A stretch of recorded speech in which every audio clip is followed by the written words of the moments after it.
Okay,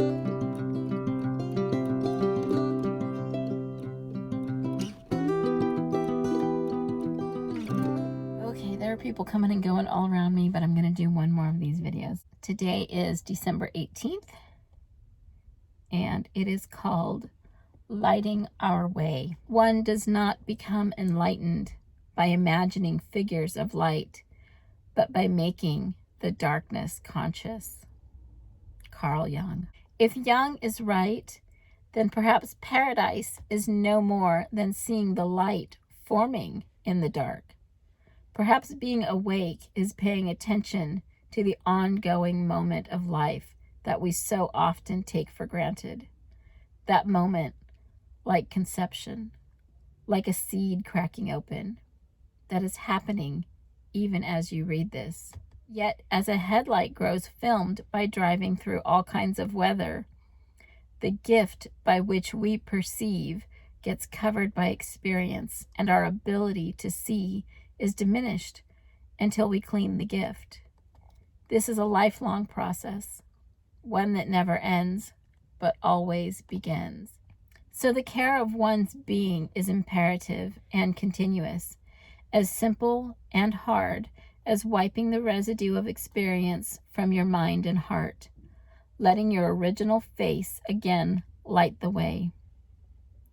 Though, like scratching the middle of your back, we often need each other to regain our sense of oneness.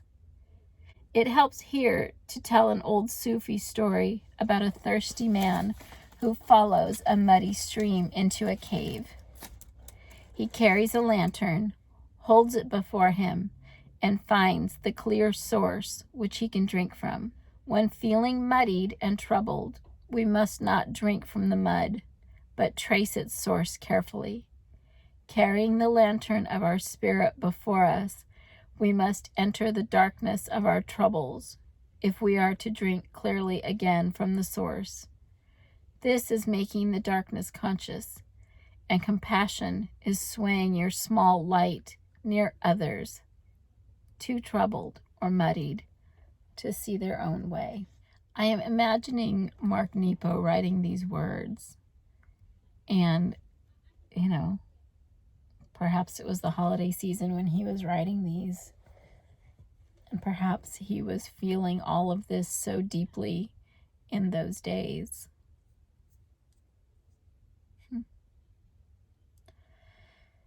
It's a lot to take in, though. It's definitely a lot to take in, and I'm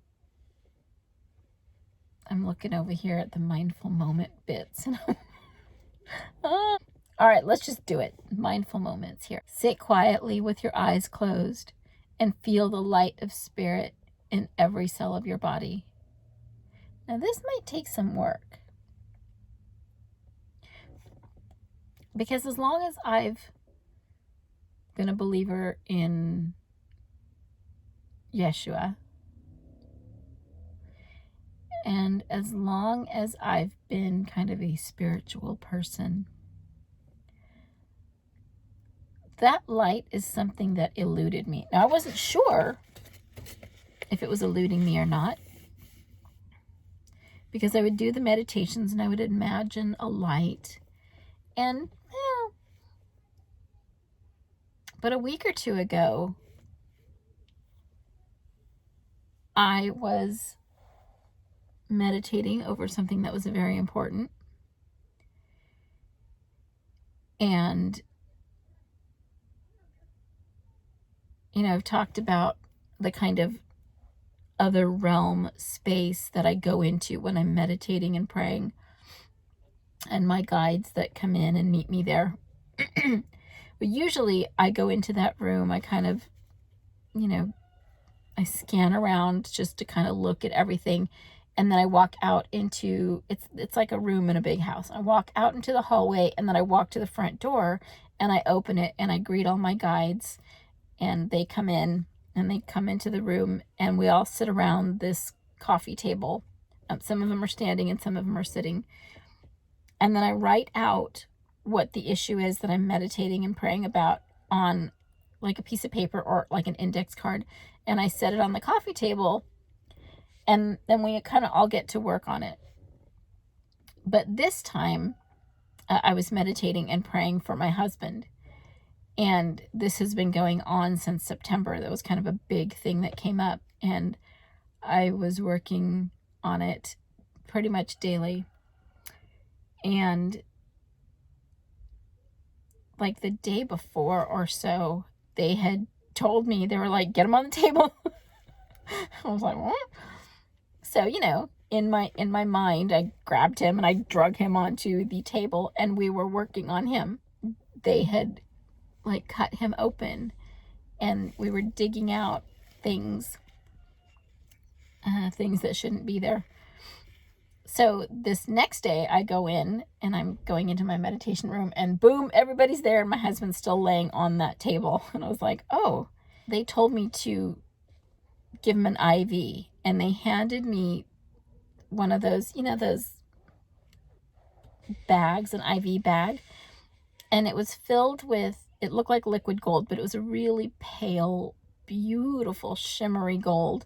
And of course, I've never put an IV in, but I did it. I was like, okay. And I just attached it and I kind of stood back. Now, the other thing I noticed when I first came into the room is that all the guides were there, like I said, but they were all outlined in this. And the main color I could see was purple, but it was like this glowing neon, but not neon kind of light. They were all like outlined in this amazing color. And so then, of course, I walk to them and I see that they've been there working on him since I left my meditation the day before. And that's when they gave me the IV and they told me to hook it up. And I attached the IV and I stepped back and this light, and it wasn't like a lightning bolt. It was like a lightning column, and it was a light that I have no words to describe. It was purple, it was gold, it was white, it was indescribable. And I thought that, like, it was so bright that I thought, oh my God, I'm going to be blinded. But I wasn't.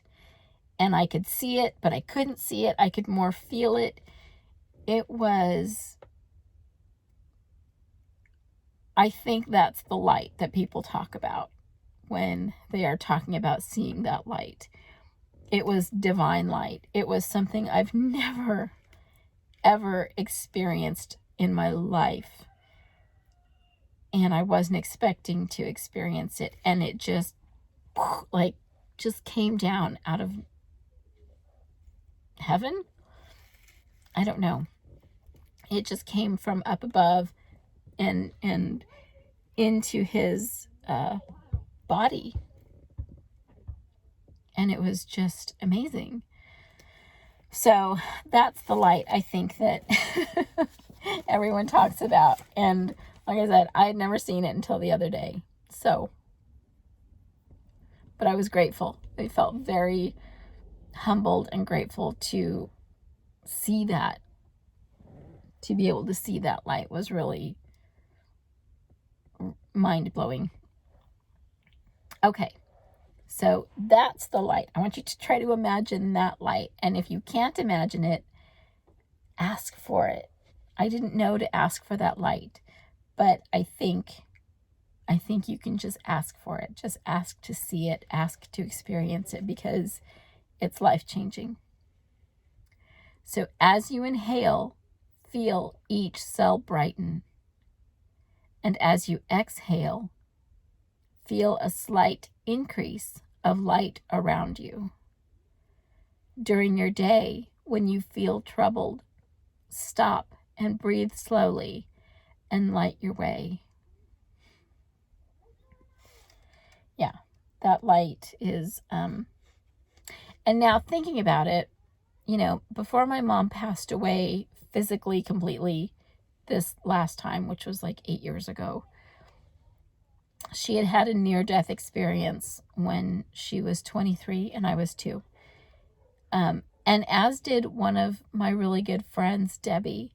She had passed away, or she had had a near-death experience. And they both had tried to describe that light to me of what heaven looks like and this color, the colors that are there, and that heaven isn't up in the sky, but heaven is actually here. It's not or, it's not earth or heaven.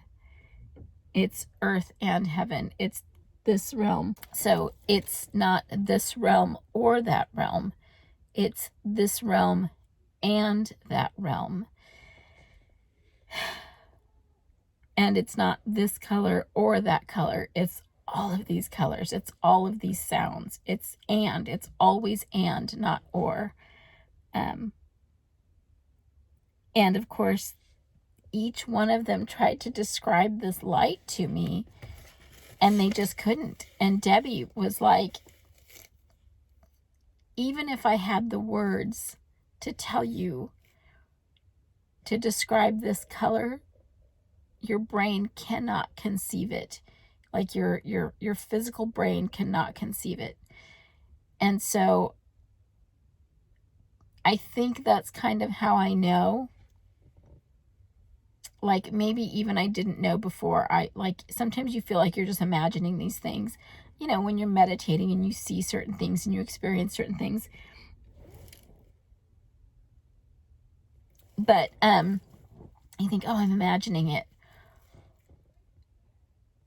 And I think I hesitated for a few minutes when I was experiencing that light and that experience, you know, with it coming down into my husband, seeing all that. But that lets me know, that makes it real for me, that I could not have perceived that light and that experience if heaven were somewhere else. I just couldn't. It you know, you can't perceive anything. And so heaven is here all the time. And it seems that once someone dies, once someone loses their physical body, they absolutely have the ability to look back. You know, losing that physical part of themselves is like the constraint. And then they can see across realms, or not. I don't know if they can see across all realms, but they can at least see across some of them. And there are some people, me included, who can see from this realm into that realm. Sometimes it's not like I'm not sitting here looking around seeing heaven. That's not what I'm saying at all. But the ability to see that light and the ability to hear voices from people that I know that have passed away it's weird. It's weird. But I'm at the point now where I don't feel crazy anymore. It's still weird, I'm going to tell you. It's still weird, but I don't feel crazy. I kind of accept it. I accept that it's not the normal thing that everyone experiences, but I think a lot more people do. And I think a lot more people can if they don't. So I have a kid wandering around looking like she is needing some help. So I'm going to end this video. And then I might do one more day. Just because I'm freezing, but I want to get this done. Because I know I'm going to be even colder tomorrow. All right. Love you. Bye.